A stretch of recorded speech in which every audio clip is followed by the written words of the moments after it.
grade 9 approach to unseen poetry.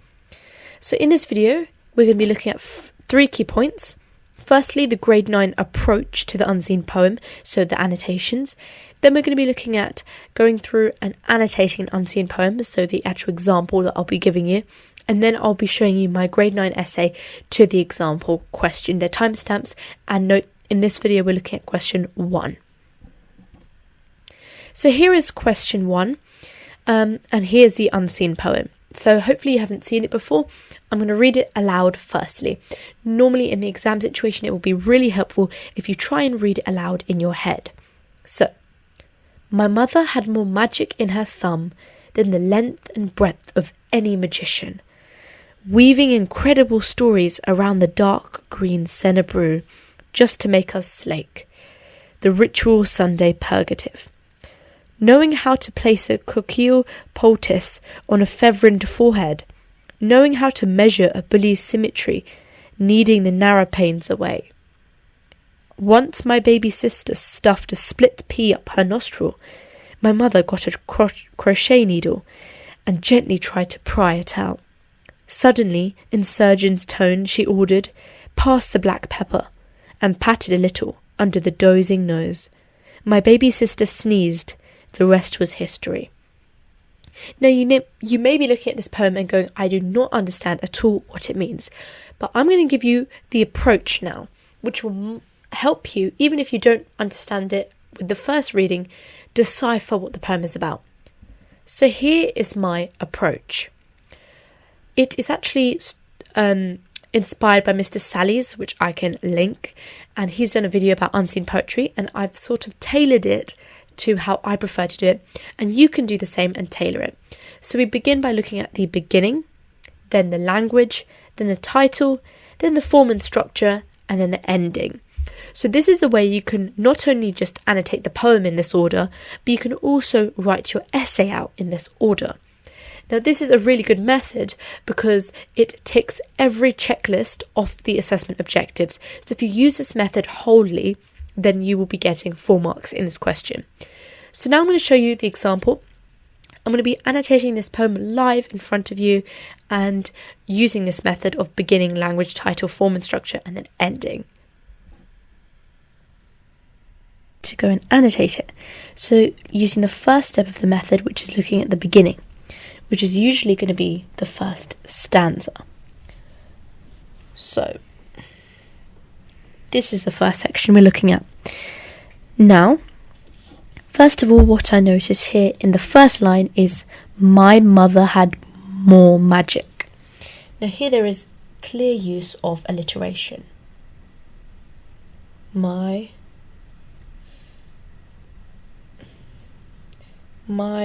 mother had more magic.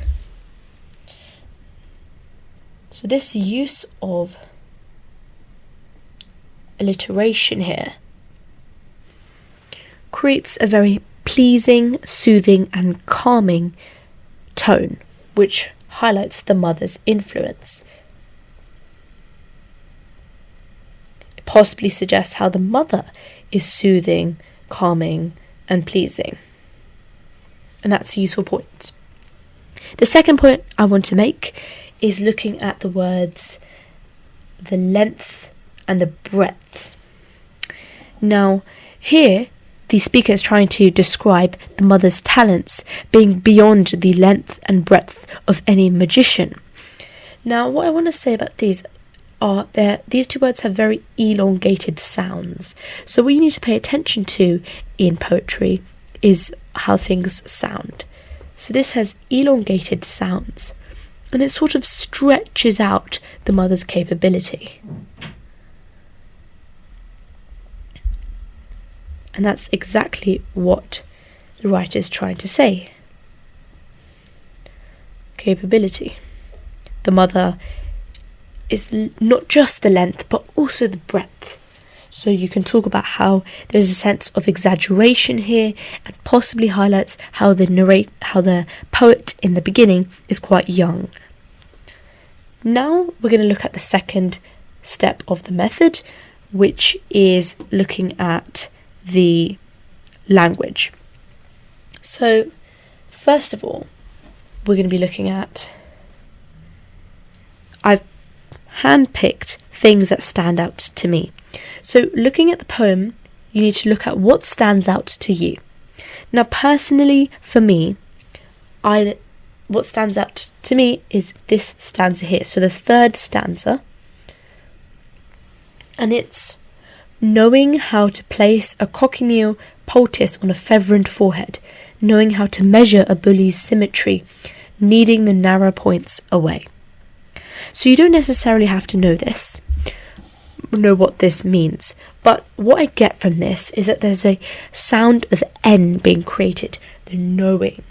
And there's also anaphora in knowing being repeated, and there's also kneading. So there's a very prominent N sound, and it sort of emphasises on the mother's capabilities almost as if they're natural. She just knows how to do it. So possibly natural. But another thing you could say is how all the adjectives used to describe begin, or all of the words at the beginning have a silent K. Now what you could say about the silent K is it almost highlights how the mother's work, sacrifice, their plight goes unrecognised and unacknowledged, and they carry this out silently. That's possibly one interpretation, and remember to always use that. Always talk about how there's a possible interpretation. So that's one piece of imagery that's stood out to me. Now, another bit of imagery that stood out to me is this stanza. So, once my baby sister stuffed a split pea up her nostril, my mother got a crochet needle and gently tried to pry it out. So, when I was reading that, I felt a very hissing sound. So, this poem is very based on and reliant on sounds. So, once my baby sister stuffed a split pea up her nostril. There's a heavy sound of sibilance here. Now, what does this mean? It almost highlights it's kind of an uncomfortable sound in this sense. It's not soothing, and it highlights the disruption caused by her sister, and could, on a wider scale, represent how children cause disruption, and then the parents, especially the mother, have to constantly pick up after them. And the idea of the mother trying to gently pry it out contrasts a very sibilant, disruptive nature, and you can talk about that. Now, I want to just talk about the title, because that's the next part. So, I haven't copied and pasted it onto here, but the title is called Abra-Cadabra. Now, in this case, because in a lot of cases the title isn't highly useful, but in this case it is. It's not very specific, so it's not specific. It doesn't highlight a specific subject or object of the poem, and it seems quite childish. And if you think of the connotations, it's not, if you think of the title, it's quite different to what you think the poem will be about. So it's not in any way related. And we can discuss that later. So we're not getting a huge sense of meaning from this title, we just know that it's not very relevant. So you don't always have to discuss it, but it's always worth doing some annotation to see if you can get anything out of it. Now we've done the first 3 steps, so now on step 4, form and structure. So what I picked up for form and structure is I noticed the change in occupations. So in the first stanza, it was a magician that was being talked about. Now in the penultimate stanza, so the second from last stanza, it's now a surgeon. Now there is a transition from occupations that are very mystical, magical, unbelievable, to something that's more mature. But both of the occupations, both a magician and a surgeon, are amazing, and you can appreciate a sense of greatness. However, a surgeon is more mature. So here the speaker is taking us on a journey, a sense of maturation, growing up. She's getting a sense that as she's growing up, she's realising that her mother's capabilities, although they're less magical and less like the title, they are still amazing, and she still recognises the enormity of her mother's role. So that's what we're going to talk about in form and structure. We can talk about the journey, the transition, contrast. Contrast is the method that is really useful if you really can't find any structural techniques, because contrast is one. Now the final step, which is the ending. So what you can talk about is how the ending breaks the enjambment structure and the quatrains. Breaks the enjambment structure, and it's two separate sentences. Because it's two separate sentences.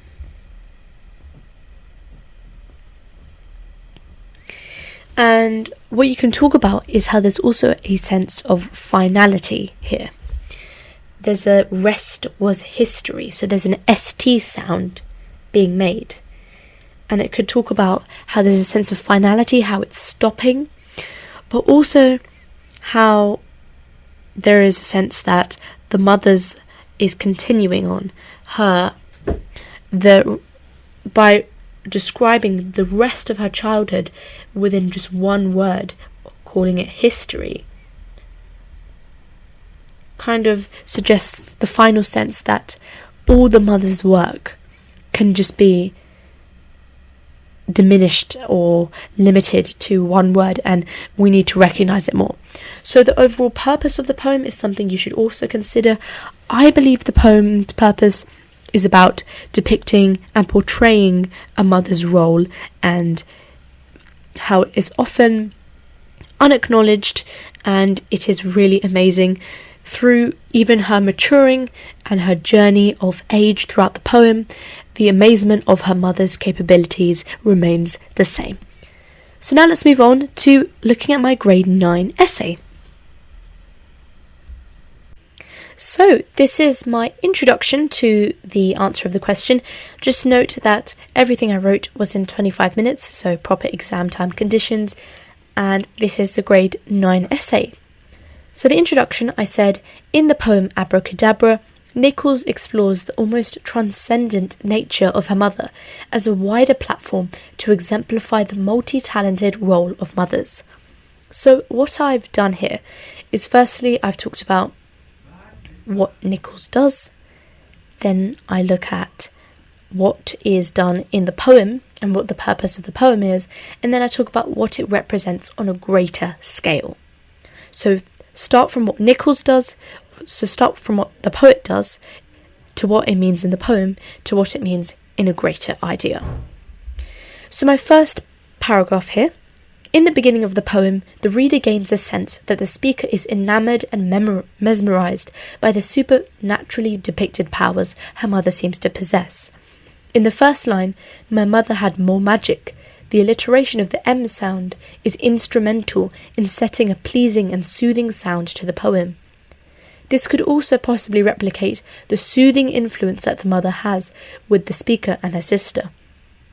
The speaker then goes to elaborate that the mother has had more magic than the length and breadth of any professional magician. The depiction of the extent of the mother's capabilities further ensured with the lengthy assonance stretched sounds of length and breadth, which audibly conveys the extent of the mother's powers. Within the first stanza, Nichols' use of alliteration and assonance means much of the meanings are delivered through sound and sensually satisfying to listen to. Throughout this, Nichols' purpose seems to highlight the amazement she has felt in her mother's abilities, which serve as a greater purpose of validating the almost magical nature of mothers. So, looking at how this links to the line of argument in my introduction, this point, although it's separate in the sense that it's zooming in to her mother being presented as supernatural and magical, it still runs along the line of argument. And you'll notice that for each of my 3 paragraphs or 3 points, they all run along the line of argument, but just zoom into different areas of the poem. Now, this paragraph was talking about the beginning. The next paragraph is talking about the language.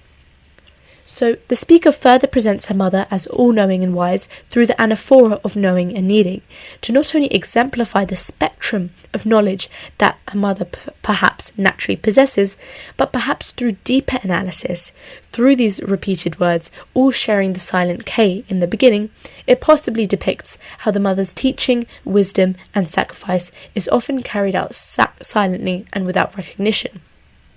Nichols possibly suggests how the care mothers provide often goes unacknowledged, and the poem hence spotlights this in this aspect. So this paragraph is more about language, and then the next paragraph is coming towards the end, and it's about form and structure, but we also talk about the title.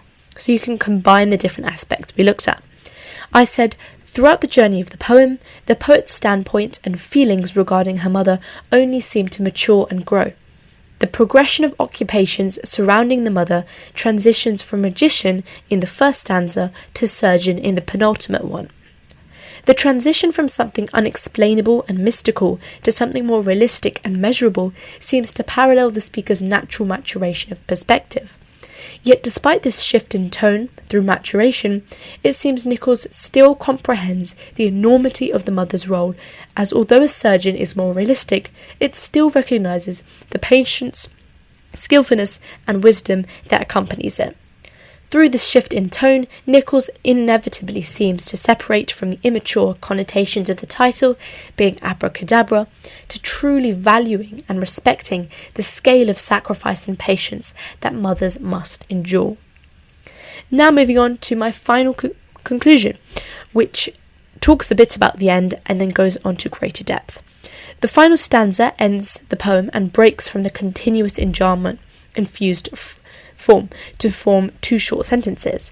The final line, "the rest was history," can be inferred to be discussing childhood and solidifies the fact that the speaker is able to smoothly reminisce her childhood. The ST consonant sound in rest and history possibly provides a sense of finality to the poem, as if it's stopping, as it evaluates the mother's continued sacrifice and care for their children through their craft. Much like a magician or a surgeon, it's often hidden and unseen.